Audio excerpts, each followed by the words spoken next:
Welcome back to the Becoming SoulyYou Podcast, where you'll hear honest and real stories about healing, the life journey, spirituality, awakening moments, life purpose, and what it means to become the most authentic version of yourself.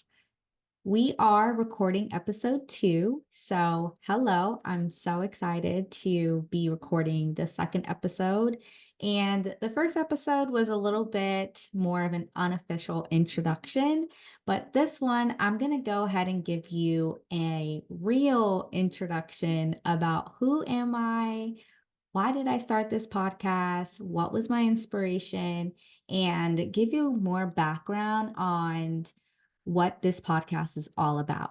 Also, if you're tuning in on audio version, feel free to also get the video version on YouTube. So you'll be able to find the video version of this podcast episode on YouTube as well. You'll be able to find the links below in the description. Okay, so let's get started. My name's Chelsea De Jesus, and I'm an empowerment coach, and I'm the founder of SoulyHer. SoulyHer is a coaching company, professional development resource for women, and it's to empower the feminine soul. What does that mean? Empowering the feminine soul is all about really diving deeper into who are you when you are your most authentic self? What does that look like when you're able to tap into all of the gifts that you were given and blessed with while being on this beautiful earth? I think it's really important for us to share those things about ourselves and to show up in a way that is just really, really meaningful in this world. And that's the type of empowerment coaching that I do. And that is what SoulyHer is all about. I started Becoming SoulyYou because I think that there needs to be a space to talk about all of these stories, these healing stories, awakening moments, describing what it means to really learn about your soul purpose. And for me, I identify as a first generation Latina, and that means that I'm the first person in my family to go to college, the traditional route and get my master's degree. So I have a bachelor's degree in interdisciplinary social sciences. So I studied a lot about psychology, behavioral health, and I also have a master's degree in public administration, all about government, politics, and policy. And I also bring that into my own personal work with advocacy and really passionate about getting more Latinas elected and Latinos involved in civic engagement. As a young lady, I feel like I always was navigating this world with more of like a deeper purpose, a deeper kind of interest in what I was feeling and seeing around me. I knew that the world was more than just a physical place and that there was some spiritual aspect to it. I've had a lot of different experiences when I was younger that I think has connected me to my spirituality. I won't talk much about that right now in this episode, but I think there's always just been this spiritual part of me. And I know that we're just so interconnected with our stories and who we are as people. And at a young age, I always knew this and I always felt that.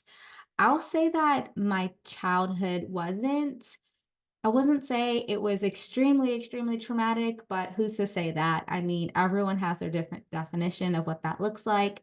I think for me, I really struggled a lot with my self-confidence. I struggled a lot with really just feeling loved. And most of the time, I did feel, I would say, like a really heavy, like abandonment wound. And I think personally that stems from not being able to see, I guess, the happy family, the family where there's mom, dad, and everyone interacts with each other. I kind of grew up in a little bit of a hectic household. My mom was a single mother and my father was incarcerated most of my life. I've only met him twice. I met him when I was like 11, and I also met him more recently as a grown up, a grown woman. So I think that abandonment wound, uh, uh, uh, uh, I'm not editing that part. I'm going to keep it. So abandonment wound, um, really was something that was really hard for me to grow through and like really discover and feel. And um I had to do a lot of inner work to realize what was really going on. Like, why was my self-confidence suffering for so many years? And most of this stuff, I think I've started facing it mostly when I was in my 20s. And I started therapy. So I have been in therapy most of my life. And I think therapy really contributes to the way that I'm able to provide that self care for myself, create those boundaries in my life, and kind of realize that whatever happened in my life was never my fault. And whatever happened to me as a child, the family that I was raised in, the dynamics that I had, none of that was my fault. That is what happened. That is just the way the universe designed me to be with these family members, to be in these dynamics, and have my father being incarcerated and also my mom being a single mother. Like, none of that was my fault. So I think I really struggled to sit with that. I'm also the oldest daughter. I am the firstborn, the oldest. I have two siblings. And if you know anything about that on here, if you are the oldest, it does come with a sense of this responsibility for your siblings, especially in a household where there was just one parent. I felt the need to almost provide emotional support to my mother, emotional support to my siblings. And I never really had a moment to be truly a kid. I think, my mom always tells me, you were so mature for your age and so mature. I think I just had to be.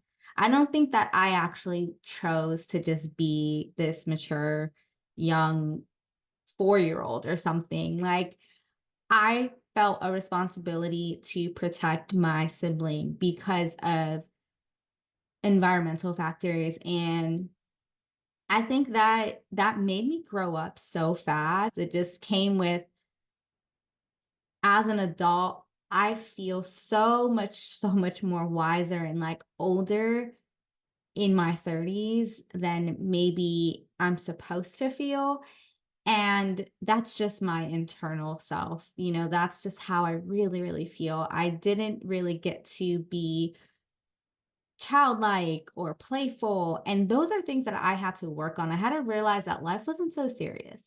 You know, life wasn't so, this is how it has to be. You can have play in your life. You can loosen up a little bit and like have fun and enjoy life. And that's through the inner work. That's through therapy where I had to face those parts of me. And um it wasn't easy. Those wounds creep up still to this day, but I have the tools and the resources now to recognize when they do creep up.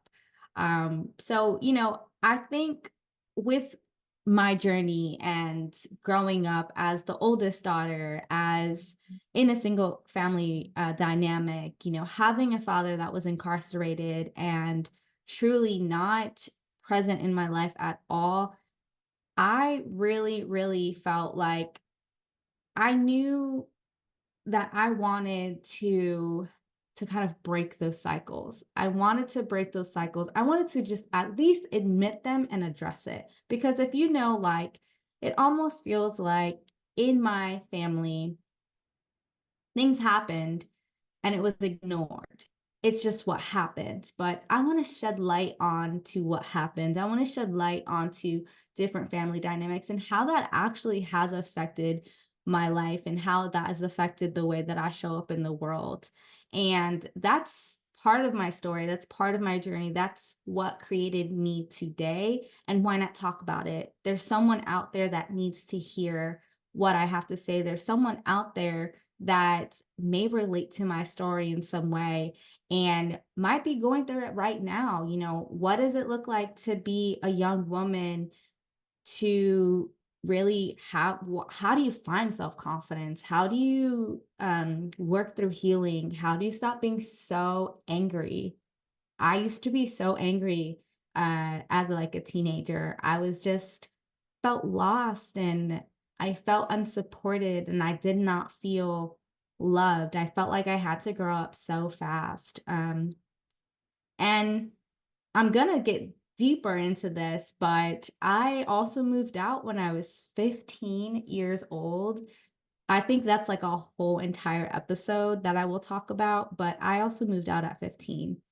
So I started this podcast so I can share my story, my journey, the healing process, the different parts of me that I bring with me every single day and I carry with me as my narrative, as my calling, as my soul purpose. And in, in doing all of this deeper work, I'm really proud of the woman that I have become and I continue to choose to be. I think that's the ultimate thing. It's like I choose to continue to grow and I choose to continue to heal and I choose to be a soul seeker. I choose to seek within my soul, like, what do I want? That's the most important part of my journey. And that's the most important part to me, is living a life where I am more free spirited and I'm able to do things from an authentic way. I will say though, choosing to be that way and in that form and wanting to be that has also come with some downfalls to that. I think I have been very misunderstood a lot of times for being very passionate.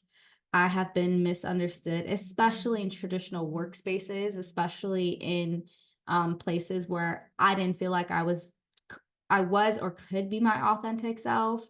And that's kind of like the part of the journey that's a little harder. And I'll definitely talk more about that on this podcast. But overall, again, I started this podcast to share my story, and I want to hear the stories of all of the amazing women doing amazing things, and also people. I know it's centered around the stories of women on this podcast, but also our allies, those that respect the stories and creators of this world.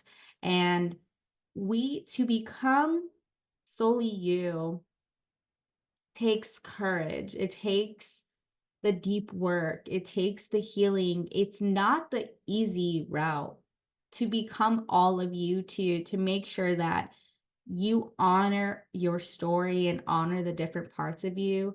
It's like the most intimate path that you'll ever take. And I will not choose it any other way. This is the life that I have chosen. This is the message that I want to continue to speak about and spread to the world. And I hope that you continue to join me on this journey and learn more about my story as we go along. And thank you for being here. Thank you for listening. And I'm so excited to continue to uplift my story, uplift the stories of everyone else, uplift the stories of powerful women that are going to be on this podcast. And yeah, I think that is what I have to say and what I have to share a little about me. I'm just trying to show up as real as possible and just being myself. I didn't want to sit here and record this multiple times. I just wanted to get on and speak and do what I do best and speak from my soul. So again, thank you for being here. If you are listening to the audio version, please rate this podcast. Uh, Leave any comments. Feel free to reach out. And for those here on YouTube, please like, subscribe, support, and spread the message. Next episode will be released in 2 weeks, and I will be doing bi-weekly every Wednesday. So tune in. Welcome again, and thank you for being here on the Becoming SoulyYou podcast.